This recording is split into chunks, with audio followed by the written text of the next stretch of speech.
This conference will now be recorded. Hello guys, welcome back again. So now here,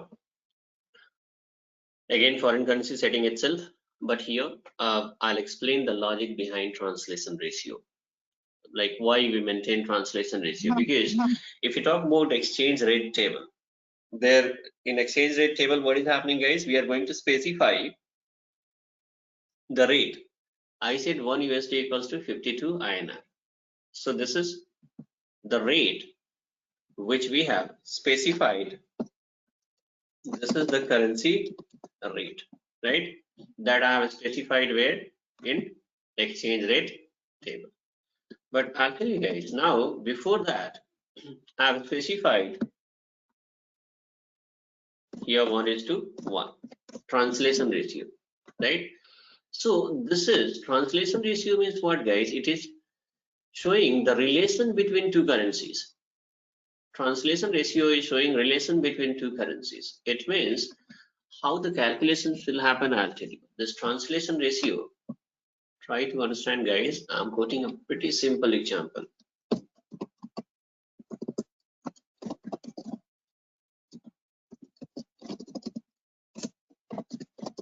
This is translation ratio.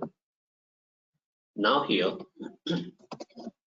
so here, if we, okay, now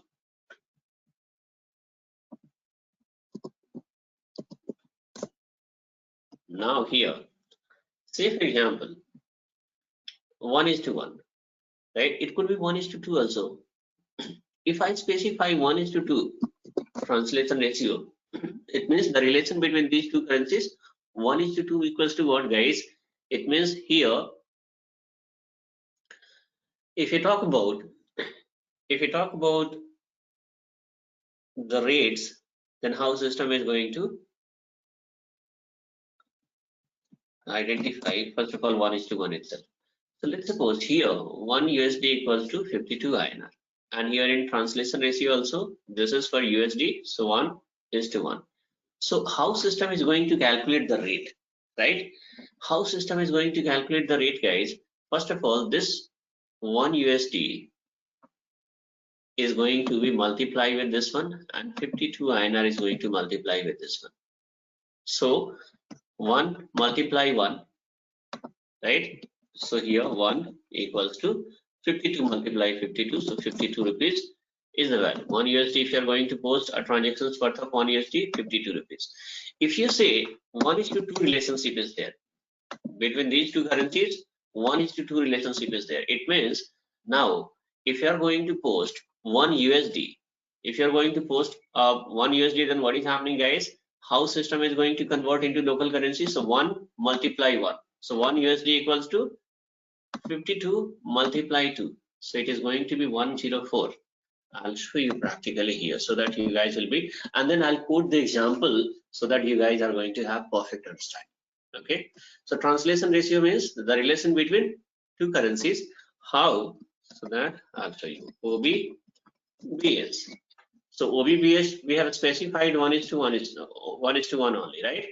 Now click on position and exchange rate type. It will be what to say average. So M itself give here USD, INR, and a date. So this date we have specified here. If it is USD INR, right? 1:2 ratio. 1:2 ratios. So okay, sorry, that example I have quoted, but here what is happening, guys? System is going to accept this ratio into either 1:10, 1:100, 1:1000s, right? Like that only system is going to, multiplications of 10, right? So either 1:1, 1:10, 1:2. So now let's suppose if I specify 1:10, then what will happen? Okay, and actually in which cases it is going to be? Generally, I'll tell you. Say for example, see, translation ratios are going to be maintained. Here 1:10 I have specified. 1:10 means what is happening, guys? Let's suppose 1:10. It means 1 USD equals to, so 1 multiply 1. So 1 USD equals to 50 INR, 52 INR, so 52 multiply 10. So it is going to be 520 rupees. System is going to convert in this way. Okay, I'll just show you guys. I have not quoted my example yet, so just wait for a few more minutes. I will explain FB 50 and give again date here. And first of all, your currency. So let's suppose USD. And here, let's suppose again one USD and give the GL, credit GL, let's suppose. So look at here, 620. 620 means 62 rupees I have specified, guys. If you guys are able to remember, instead of 52, I have specified 62 in the exchange rate table in the previous session, guys. That is what system is. So here 620 rupees is going to be calculated, right? Now, so it depends upon exchange rate, translation ratio. In translation ratio, if it is 1:10, then what is happening, guys? The currency is also going to multiply in that factor, in that ratio itself. Okay, 1 USD equals to 62 multiplied 10. So now the question is, why do we, what is the need of specifying 1:10? 1:1 was quite simple, and even we are getting our currency value exactly, so there won't be any issues. Better to specify 1:1 itself, so that 1 USD equals to, we are going to get 60 rupees. But yes, there is a need, guys.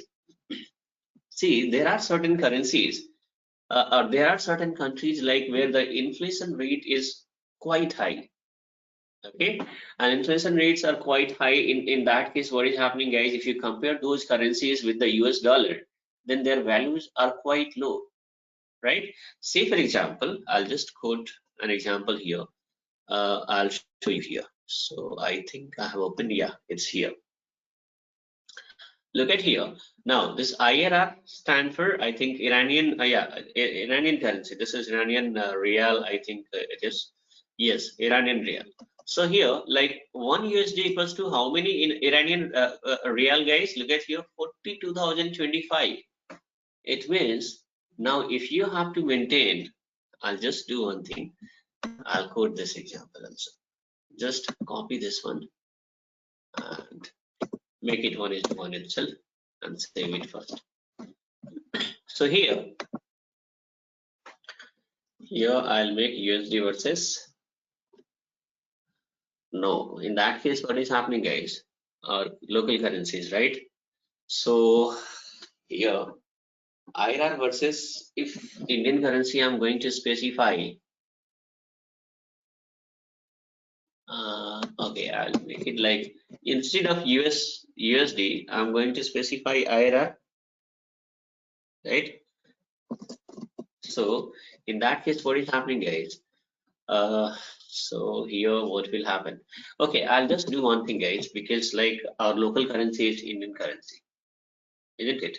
In case, I'll put the example here itself first of all, because if I'm going to explain what to say, give Iranian currency and all, then my company code currency is Indian currency, right? So the comparison must be with the Indian currency only. I'll just do one thing. Let me check here. One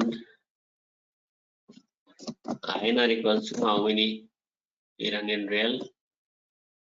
Let me check. So it is 561. 561 can be maintained easily. Instead of like 561, we can maintain easily into SAP. But if you talk about USD, guys, USD, this is not possible. This USD versus IRR, if we are going to maintain this rate, then this rate is very high. This rate is very high. So say for example, take example of India itself, right? Instead of USD versus IRR, IRR in the sense Iranian real, let's suppose take example of Indian currency itself. And this is 42,000. I'll just quote in round figures. Say for example, here in India itself, inflation rate is quite high. And 1 USD equals to, let's suppose 40,000 INR, if that is the rate. Then what is happening, guys? It means, and if you have specified translation ratio 1:1, 1:1, and here 1 USD equals to 40,000 Indian currency because of inflations and the currency value. Let's suppose it came down. It could be multiple countries are there, guys. Even in Africa also there are certain nations where like their currency values are quite down compared to US dollar, right? So in that case, what is happening, guys? Let's suppose 1 USD equals to 40,000 INR. Okay, so this rate supposed to be specified where, that I'll show you. And here in currency translations we have specified 1:1 itself. Go to OB08. Here we are maintaining the rate. So let's suppose exchange rate type currency date percent. So instead of 62, I'm going to give 40,000. 4,000, one more 0, 40,000. And if you press enter, now system is not accepting. Look at here, entry too long. It means system is saying that this rate is too long, right? So why it is too long, guys? If you remove 1 0 here and if you press enter, then look at here, system is accepted. So 4 digit, till 4 digit it is accepted. Why? Because after 4 digit, even there should be some space, because foreign currencies means after decimal also you'll be having 4 5 digits are there.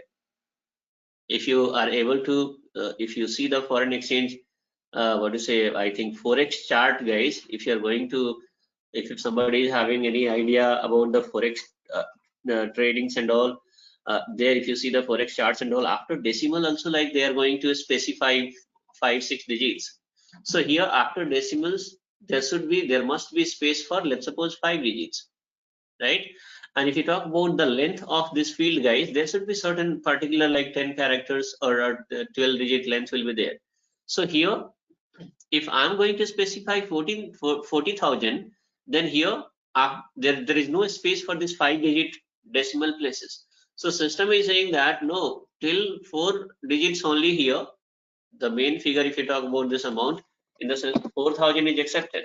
4,000 is accepted because if I give 4,000, after that automatically system is having space for this giving 5 0 for, after decimal places and all. So instead of this we can specify 1 2 3 4 something. It's okay. After decimal 5 places, 5 digits can be given. But if I give 40,000, then there is no space for this 5 digits, guys. Only 4 digit space is there. So system is saying that no, in that format we cannot specify. Maximum 4 digit here. The main amount here, it should be maximum 4 digit only, and after 4 digit remaining whatever is there is for decimal places. So if I have to specify 40,000 here, if I have to specify 40,000, then what will happen? 4,000 can be specified here. Okay, save it. And then what is happening, guys? Two things are there. 1 USD equals to 40,000. You can specify in this way, or else in translation ratio, I'm going to specify 1:10, and then here we are going to specify 4,000 INR. Look at here. So currency translation means we have given relation. This is the relation. Okay, relation with like 1 USD equals to 1 USD ratio. What to say? 1:10 ratio is there. Okay, this is USD and this is INR. So here if system is going to calculate the rate, let's suppose 1 USD equals to 4,000 INR we have specified. So if you are going to post a transactions here 1 USD, so 1 USD means 1 multiply this ratio and 4,000 INR, so 4,000 multiply this ratio, so it is going to be 40,000, right? Or else if you are going to specify 100 here, then here it will be only 400. So in this way also 40,000 itself is going to happen. This is what the use of translation ratio. So in which case translation ratios are going to be higher, guys? In case if any countries are having like higher inflation rate and if the currency value is quite low compared to the foreign currencies and all, in that case what is happening, guys? While maintaining the exchange rate table, up to 4 digit only we are going to specify the currency value. So 4,000, I have quoted this example. In the same way, you guys also can quote the example and all. Let's suppose you can say 1 USD equals to, let's suppose, 10,000 Iranian currencies. So here what is happening? If I'm going to specify 10,000 in exchange rate table, system will not accept that, because system is saying that till 4 digits only, the currency value till 4 digit only it is acceptable. After that, because even after 5 digits space supposed to be there for decimal places also, decimal digits also, right? So there should be space for decimal digits also, and that too 5 digit space supposed to be there. So if we are going to specify 10,000, 10,000 is having like, what is the length of this one, guys? 10,000 means 1 2 3 4 5, right? So till 1,000, what is happening in exchange rate table? We are going to specify 1,000, and translation ratio, in translation ratio, what will happen? We are going to specify 1:10. So while posting the transactions, what will happen? System is going to multiply this value with translation ratio, and then the exact amount is going to be calculated by system. I'll show you here. Here 4,000 I have given. Let's suppose save it and go to translation ratio OBBS. Yes, and here I'll specify 1:10. M, your currency. If you have perfect understanding, guys, you can quote any example, you can keep any currency here, you can test it, 100% it's going to work out. Now I have specified the translation ratio also. I'll just do one thing. I'll post a transaction and I'll show you. Now look at here, 1 USD equals to how many? In the rate table I have specified 4,000, and currency translation 1:10. So 4,000 multiply 10, 40,000. It is going to appear FB 50. It is going to appear 40,000. Change the currency here.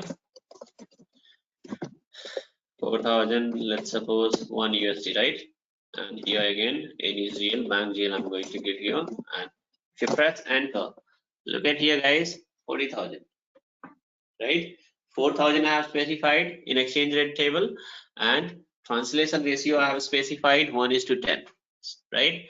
So if somebody asks like what is the logic behind, if there is a question that what is the logic behind translation ratio, so what you have to say? You have to say that, and in which cases we are going to specify this what to say, higher translation ratio, guys. So you have to say that higher translation ratios are going to be specified in the case of, like, let's suppose if any currencies is having like their what to say currency value is quite lower compared to the US currencies and all, foreign currencies and all. In that case, translation ratio is going to be different. Instead of 1:1, we can specify 1:10. Or else you can say, like, I'll quote an example here. Let's suppose you can give any currency example. Let's suppose like my currency is like, let's suppose INR, right? So if the total, if let's suppose if the 1 USD equals to 10,000 INR or 20,000 or 30,000 INR, right? So in that case, what is happening? The currency, if you talk about the value, so 10,000 means 5 digits are there, right? So now here in exchange rate table, if I'm going to specify 10,000, system will not accept this 10,000. Why? Because after that, even 5 digit space supposed to be there for decimal places. So till 1,000 I can specify in exchange rate table, and I'm going to change the translation ratio. So here in translation ratio, the relationship is going to be maintained between the currencies. So here in translation ratio, what is happening? Instead of 1:1, I'm going to specify 1:10, right? So translation ratios, if any currencies which is having quite lower value compared to the foreign currencies and all, in that case translation ratios are going to be changed. Instead of 1:1, we can specify 1:10, we can specify 1:100, right? So this is what the logic behind translation ratio, guys. If you quote the example, you need not to say any definitions here, right? Simple, quite simple. You just say quote an example. This is how you can prove that yes, you are having knowledge. If they want to check, they can quote, they can ask the questions in different way, right? They can ask the questions like, let's suppose my currency is so and so, and this is the price. So now you tell me how much you are going to specify, how you are going to specify. Let's suppose somebody is going to ask the questions. Okay, say for example, 1 USD equals to 1 USD equals to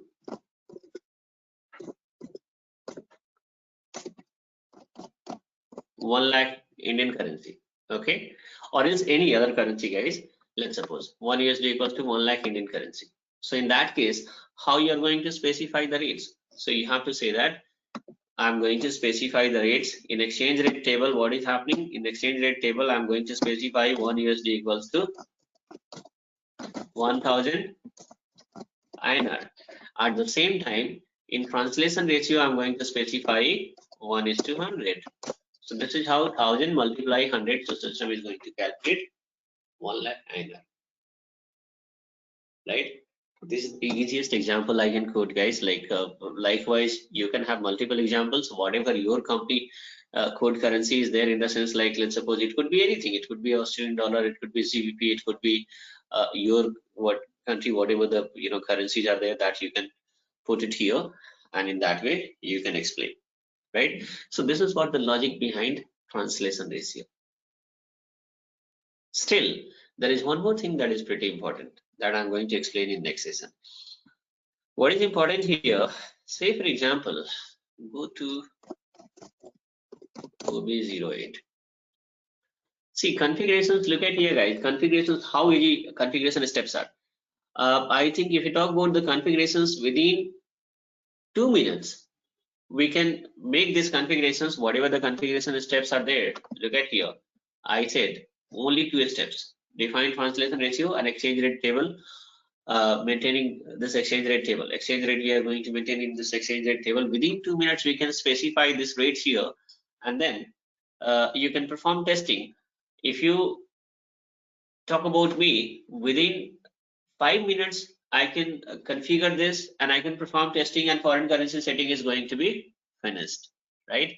What about the logic? In order to understand, like I just explained here, translation ratio, it has taken some time. Again, in exchange rate table also, if you're going to specify the rates, I told like which rates are going to be specified: bank buying rate, bank selling rate, or average rate. So in which case bank buying rate is going to be specified, in which case bank selling rate is going to be specified, in which case average rate is going to be specified. If somebody asks these things, how you are going to explain? You need to have understanding, right? There is one more thing that is pretty important, guys, for certifications. If you are preparing for certifications, or is for interviewer, during interview also, interviewer may ask what questions, that I'll show you. So we have specified here rate. Click on position, exchange rate type, your currency,